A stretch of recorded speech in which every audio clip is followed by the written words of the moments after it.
আসসালামু আলাইকুম। গত ভিডিওতে আমরা জেনেছি site selection criteria of hatchery, অর্থাৎ হ্যাচারি তৈরি করার আগে যে পূর্বের প্ল্যান আছে সেই প্ল্যান সম্পর্কে কিছু তথ্য। আজকে আমরা জানবো যে একটি হ্যাচারি তৈরি করার জন্য কি কি উপাদান আসলে প্রয়োজন। সেটা হচ্ছে এসেনশিয়াল কম্পোনেন্ট অফ হ্যাচারি। প্রথমত হ্যাচারি তৈরি করার জন্য একটা ব্রুড স্টক ব্যবস্থাপনা ইউনিট লাগবে, অর্থাৎ মা এবং বাবা মাছ লাগবে। সেই মা এবং বাবা মাছ অবশ্যই সুস্থ এবং পরিপক্ক হতে হবে। পূর্ণাঙ্গ বয়স্ক যদি না হয় সেখান থেকে কিন্তু আমরা ভালো ফার্টাইল ডিম এবং পরবর্তীতে সেখান থেকে ভালো বাচ্চা আমরা কিন্তু পাবো না। এই জন্য আলাদা ব্রুড পুকুর অথবা ট্যাঙ্ক নির্মাণ করা যেতে পারে। এখন ব্রুড পুকুর বিভিন্ন ধরনের হতে পারে। প্রথমত এই ব্রুড পুকুরে মা ও বাবা মাছগুলোকে লালন পালন করে মাছের ডিম ছাড়া পর্যন্ত উপযুক্ত করা হয়। এই পুকুরের আকার হতে পারে 33 থেকে 100% পর্যন্ত। এরপর জানবো আমরা হ্যাচারি প্রপার, যেখানে মাছের ডিম ছাড়া হয়, যাকে বলা হয় স্পনিং।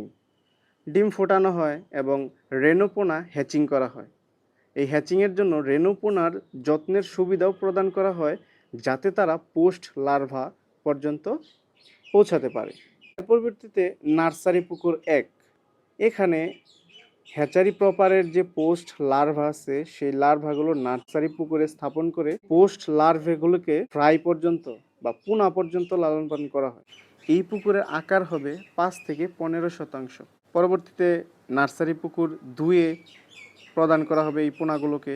সেখানে ফ্রাই বা পোনাগুলোকে ফিঙ্গারলিং, অর্থাৎ আঙ্গুলি পোনা, একটা আঙ্গুলের মতো দৈর্ঘ্য বিশিষ্ট পোনা যদি হয় সেই পর্যন্ত লালন পালন করা হবে নার্সারি পুকুর 2-এ। এই পুকুরের আকার হতে পারে 10 থেকে 30%।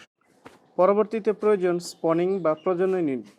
এখানে স্পনিং ট্যাঙ্ক বা হাপা লাগবে, হরমোন প্রয়োগের জন্য সরঞ্জাম লাগবে, পরিষ্কার ও নিয়ন্ত্রিত পানির ব্যবস্থা লাগবে। তার পরবর্তীতে লাগবে ইনকুবেশন ও হ্যাচিং ইউনিট। সেখানে হ্যাচিং জার প্রয়োজন, নিরবিচ্ছিন্ন পানির প্রবাহ প্রয়োজন, কারণ হ্যাচারিতে প্রতিনিয়ত পানির ফ্লো রাখা হয়, যার ফলে অক্সিজেন সাপ্লাই সুন্দরভাবে হয়ে থাকে। আর অক্সিজেন সরবরাহের জন্য এরেশন ব্যবস্থাও রাখা যেতে পারে। পরবর্তীতে লার্ভা পালন ইউনিট, যেখানে আমরা নার্সারি পুকুর বা নার্সারি ট্যাঙ্ক রাখতে পারি, যা সম্পর্কে কিছুক্ষণ আগেই বলা হয়েছে।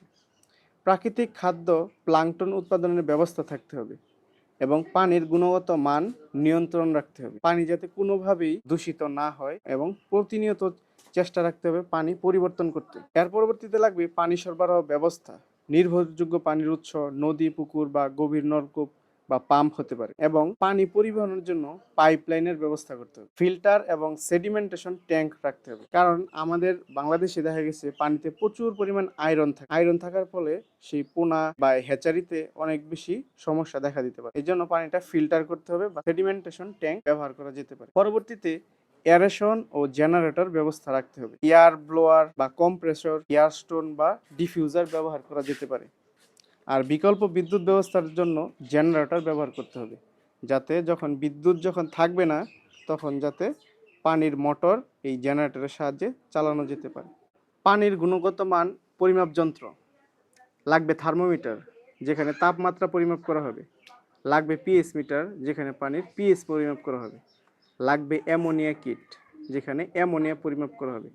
অ্যামোনিয়া পানির জন্য খুবই একটা মারাত্মক জিনিস, যার ফলে পানির ডিজল অক্সিজেন কমিয়ে দেয়, ফলে পোনা এবং মা মাছ মারা যেতে পারে।